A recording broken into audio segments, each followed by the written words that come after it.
Now on CoastTV News. Hollyville Road in Millsboro closed. How long drivers have to detour? Preservation to restoration. What the next steps are for the 4th Street Preserve in Lewis. The cloud cover will stick around and give us yet another gray day. This is CoastTV News at 5. The soon-to-be completed Millsboro Bypass. Good evening. I'm Madeline Overturf. And I'm Charlie Sakaitis. On your screen now is Hollyville Road near Route 24.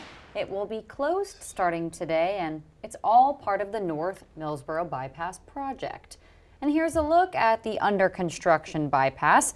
DelDOT tells us it's been more than 2 years since that whole project began. CoastTV News reporter Zakia Jennings live in Millsboro. Zakia, DelDOT says they're in the home stretch. Maddie, I'm driving down Hollyville Road now, and you're going to see in just a moment we're going to hit a road closed sign. This closure stops me from being able to get to Route 24, which is on the other end of this sign. People who live on this road say they're happy it'll be closed overnight, knowing the project will be complete soon. Hollyville Road closed, but only from 8 p.m. to 6 a.m. DelDOT says this will help bring the entire Millsboro Bypass project together. To allow for the realignment of Hollyville Road, as well as some work on Route 24 as we prepare to tie in the new bypass. So a lot of activity happening as we head into the final stretch of major construction on this project. Jake DeBlois lives off of Hollyville Road and is not too worried about the nightly closures. It doesn't really affect us at night. We don't really have to go into town much unless it's during the day. When we come in, we kind of use the other entrance into that road, so it doesn't really affect us much, but definitely excited for it to be done. Isabel Jolly says she is ready for the road work to be over. It might help with the traffic during summertime, but I doubt it's going to be a good impact. The nightly closures will last through mid-August, according to DelDOT. DelDOT says the project is expected to be completed in late August. Live in Millsboro, Zakia Jennings, Coast TV News. Thank you, Zakia. Now, once all is said and done, the bypass is expected to span 2 miles. The project includes 4 bridges, one of those going over a pond. In total, the project is expected to cost about $130 million. In Lewis, a major conservation effort in the heart of the first town. It's trying to make it a little easier to enjoy the outdoor experience. CoastTV News reporter Emma Aiken is live in Lewis. Emma, you're at the 4th Street Preserve site.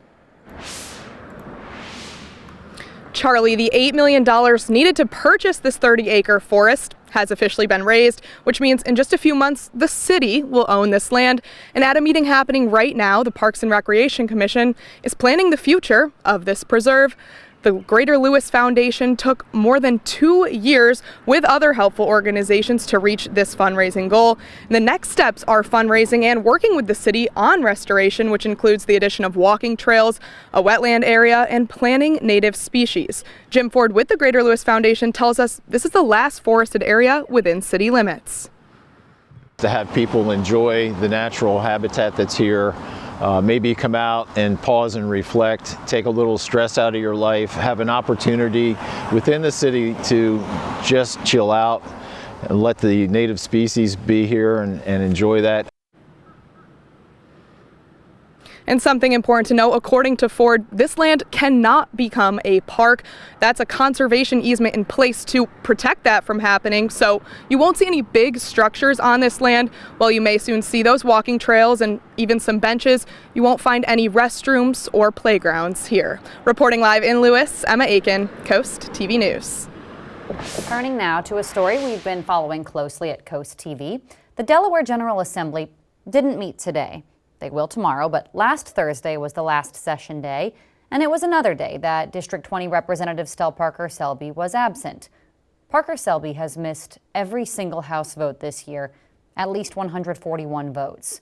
Politicians have confirmed that Parker Selby had a stroke. The legislative session continues tomorrow.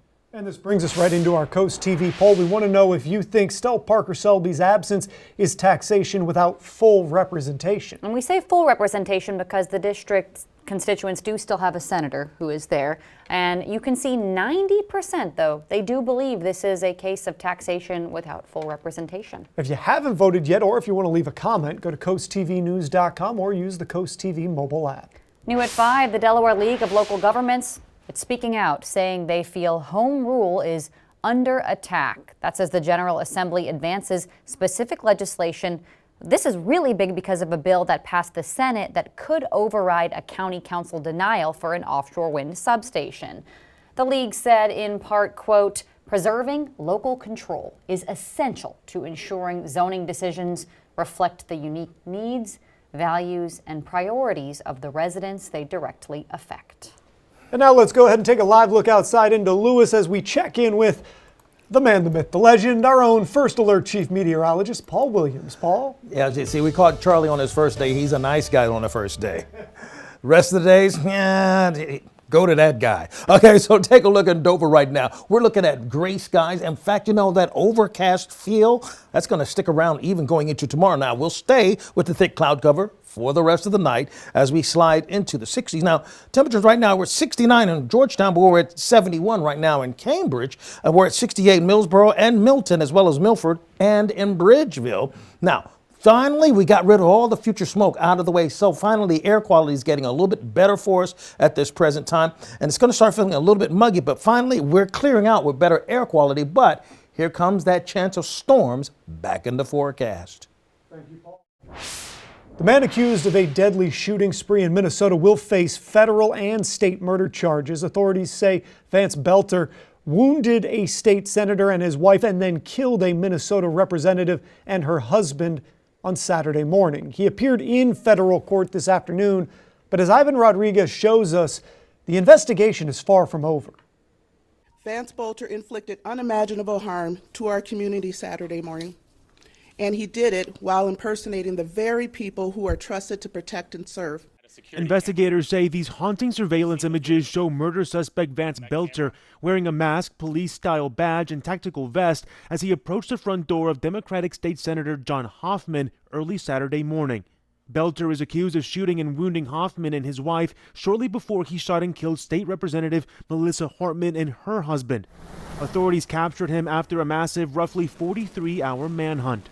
Today, the manhunt is over, but the investigation continues, and more importantly, the process to healing begins. Belter is now in federal custody. State law enforcement turned him over Monday morning to face additional charges. My expectation, based on prior cases, is the federal charges will be litigated first, but the state charges won't necessarily go anywhere. At the scene. While law enforcement is still investigating a motive, they have confirmed the accused gunman had an apparent hit list with dozens of names, including prominent Democrats and figures with ties to Planned Parenthood or the abortion rights movement. It is a frightening time we are living in. Political violence is prevalent, and the way we talk to and about each other has raised the temperature to unfathomable levels. We cannot continue on this way. In St. Paul, Minnesota, I'm Ivan Rodriguez reporting. Prosecutors say Belter had even more targets and went to two other politicians' homes Saturday with, quote, the intent to kill them. He says that he researched his victims and their families using the internet to find their addresses and other personal information. To politics, President Trump was on the global stage today, gathering with world leaders for the G7 summit in Canada. The high-stakes meeting, the first of his second term, comes as trade tensions rise and a new conflict is erupting overseas as once again Israel and Iran trading fire.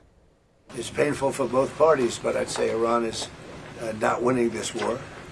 And they should talk, and they should talk immediately before it's too late.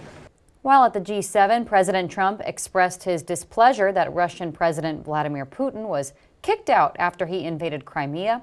Now in Putin's place, Ukrainian President Zelensky, he and President Trump, they are expected to meet tomorrow. And in related news, most Americans say they aren't happy with President Trump's second term. According to an NBC News Decision Desk poll, Trump's disapproval rating is 55%. His approval rating is 45%. And both of those tallies are unchanged from a similar poll that was done in April. 25% of Republicans said they are thrilled with Trump's actions. That number is down 7 points from that same April poll. Bay Bridge closures for a good cause. When to expect some minor delays on the bridge during a torch run event across Maryland. Our overcast pattern ain't over. 2 more drizzly days are indeed on the way. But first, OC Bike Fest getting a rebrand. What changes come with it? Up next. This is Coast TV News at 5. OC Bike Fest has been in question, well, honestly, for months. But Coast TV News reporter Kevin Zapay shows us the engines are starting, and so is the event planning. Jeremy Brink is the owner of Ocean 13 in Ocean City and always made time to go to OC Bike Fest with his family. All the bikes are amazing to look at if you have kids. Like even my son, like we used to come into town for Bike Fest when he was little. The future of OC Bike Fest this year was off to a rocky start, but was saved by Kick an Event LLC after the previous promoter OC Jams defaulted their contract, mainly due to Chase Michael, one of the former promoters of the event, being behind bars in Florida, accused of writing thousands of dollars of bad checks for a motorcycle event down there. With a new event coordinator comes a rebrand from OC Bike Fest to OC Rock and Ride. Other changes being discussed include more of an emphasis on vendors at the show, the Boardwalk Ride-Along happening twice rather than just once, and to include big-name bands alongside local bands to perform throughout the day. And with Brink being in a band of his own, he's all for it. Amazing musicians in Ocean City and the surrounding area. And I mean, any local will tell you that goes out on a Saturday afternoon that there's just as much talent here as there is anywhere in the world. OC Rock and Ride will start on September 10th and end on September 14th, leaving you with enough time to plan your trip and catch all the cool motorcycles driving in town. I'm Kevin Zapay, Ocean City, Coast TV News. Here's a look at your Bay forecast. We're going to stay a bit on the gray side for Tuesday, then Wednesday and Thursday. We're watching out for thunderstorms. We'll talk about all that and the timing thereof when we come back.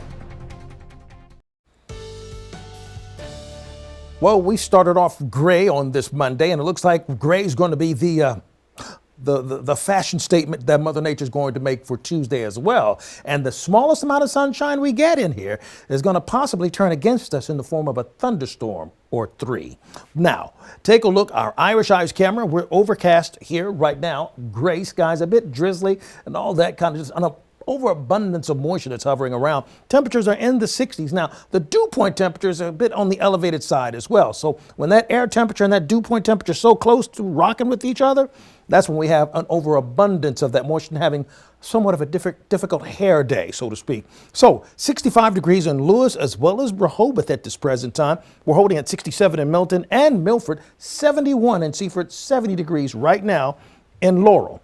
Take a look at the dew point temperatures. You see in the mid to upper 60s, that means the atmosphere is just juicy with a lot of moisture. So the last thing we need to happen is for a cold front to just come skipping through here because it will cause trouble. It would be a troublemaking cold front, so to speak, and that we don't want. Now, we take a look at our future dew points and we see as we go into Tuesday afternoon, we're going to be in the 70s. That's just a tremendous opportunity for instability to cause problems. And then even for Wednesday, dew point temperature is going to be in the mid 70s there as well. We are not seeing things kick off for us too much right now. We have some light scattered showers in the extreme northern portions of the state. As we widen the scope here, and I usually like to stay a little more zeroed in, but we're going to widen the scope to kind of give you a feel as to what's happening. We have a quasi-stationary frontal boundary here and a good deal of instability that's along that frontal boundary that's going to start to waffle and wave its way over towards us. As that occurs, look at this low pressure system as a big spoon stirring things up and adding more instability to what's going on. And all this green you see here is because of the slow movement of the front, and it's dropping a lot of rain, over a longer period of time because it's such a slow mover. Here's our expectations for tomorrow. Now we got a peak of sunshine by, let's say, 4 o'clock, temperatures in the 70s. I'm not really overly concerned about a lot of problems with rain for tomorrow, particularly during the daytime hours. 80 in Georgetown, Millsboro, and Laurel. Pardon me, we'll warm to 82 over towards Cambridge and Vienna, and we'll get a chance to go up to about 77 in Ocean City and 78 for the high in Berlin. Now, Tuesday, we're watching out for showers. Wednesday, it's going to stay humid, pattern change kicks in, and temperatures are going to escalate. So here's the latest look what's happening for Tuesday. We get a sprinkle or two perhaps pushing through. Not really a big deal. Wednesday morning, we start off in the 70s, and then we climb to 91 degrees in Georgetown, Millsboro, Selbyville for Wednesday. Bona fide heat, and anything goes after that. The winds are going to start picking up momentum out of the southwest by Wednesday afternoon as well, up to about 25 miles per hour. So we'll be mindful of that. So Tuesday, a sprinkle possible in Chincoteague, and then we clear out from the sprinkles there. But it's not the same everywhere along the coast. You see, because for Ocean City, we're looking for it to stay clear Wednesday, but we'll see thunderstorms on Thursday there in Fenwick Island, which is not the same thing we expect in Lewis, where we're looking for that chance of thunderstorms possibly kicking in late Wednesday, going into Thursday, but very cloudy for Tuesday. So let's summarize this for you real quick. Tonight, increasing clouds, feeling humid, 65. Tomorrow, overcast, stormy, possibly late for us, 78 degrees. Then on Wednesday, scattered clouds and an early thunderstorm threat with a high of 89 degrees. Finally, here's a look at the extended forecast. Man, here come those 90s, folks. Get ready for the muggies, get ready for the thunderstorms, get ready for bona fide summertime weather. Thank you, Paul.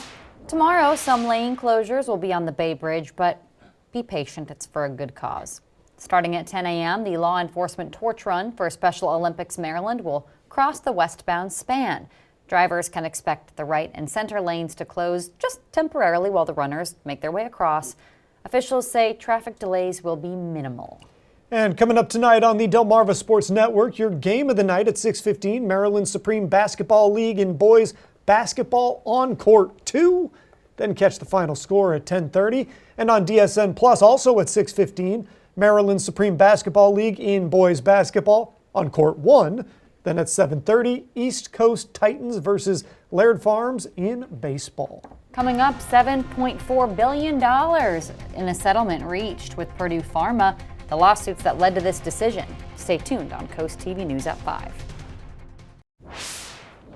Delaware and Maryland make up the 55 attorneys general who agreed to a $7.4 billion settlement with the bankrupt drug maker Purdue Pharma. The payment is intended to resolve thousands of lawsuits alleging Purdue Pharma's OxyContin created and fueled a nationwide opioid addiction crisis. The settlement in principle is the nation's largest settlement to date with individuals responsible for the opioid crisis. The settlement ends the Sackler family's control of Purdue and their ability to sell opioids in the U.S. Some airlines, including Southwest and Alaska Airlines, have a new tool for pilots in the cockpit. It's an alert system, and it's similar to safety systems in newer cars, the ones that detect those blind spots. The system gives pilots verbal warnings and text alarms. It could be used if a pilot is about to use the wrong runway for takeoff or landing, or if a pilot is coming in too high or too fast for a landing. CNN has learned hackers tried to break into the email accounts of some Washington Post journalists. A memo explains the newspaper discovered the targeted hack last Thursday. The paper then reset the login credentials for all its employees. The Post is investigating and says only a limited number of journalists' accounts were breached. Right now, it's unclear who was responsible for the hack. And let's go back to our Coast TV poll again. We want to know if you think Stell Parker Selby's absence is taxation without full representation. As there is still a senator representing all of those people. This has gone up 1%. 91% say it absolutely is taxation without full representation. And if you haven't voted, you can still go to coasttvnews.com or use the Coast TV mobile app. Let's go ahead and look outside into Laurel. Just kind of a gloomy Monday, but we'll see how the rest of the week is looking after this. Coming up new on Coast TV News at 6, an exclusive interview with a woman who fears Stell Parker Selby's office mishandled her complaint with a state agency. How Democratic leadership is responding. Well, let's kind of see how Mother Nature's responding because, listen, she's giving us a whole lot of moisture that's just hovering over our area, a bit foggy, a bit drizzly, all that's happening on Ocean City. You can actually lose the horizon here at 67 degrees. Now, it looks more and more like we're going to hover in the 60s pretty much all night long, and this thick cloud cover is going to act like a warm blanket and just keep us underneath its thumb, so to speak. But we have light scattered sprinkle that's sliding its way across portions of Highway 13 headed towards the Georgetown area, running to a little bit of drizzle or a sprinkle or two on your windshield. Not so unusual. By the way, our umbrella giveaway winner is Pam Holloway of Laurel. Congratulations, Pam. From Paul Davis Restoration and Home Remodeling. We always continue to keep updating you with our weather line. The number to call is 443-880-9100. Your forecast is just a call away. Sponsored by the law offices of Brockstead, Medallis, and Federico. And finally, here's a look at your exclusive 10-day forecast. All kinds of cloudy for tomorrow. And they're watching out for rain on Wednesday and on Thursday. All right, Paul, thank you. And thanks for joining us here for Coast TV News at 5. For more news, more local weather, download our Coast TV News app. Inside Edition is up next. And we'll see you later tonight for Coast TV News at 6. Have a great evening.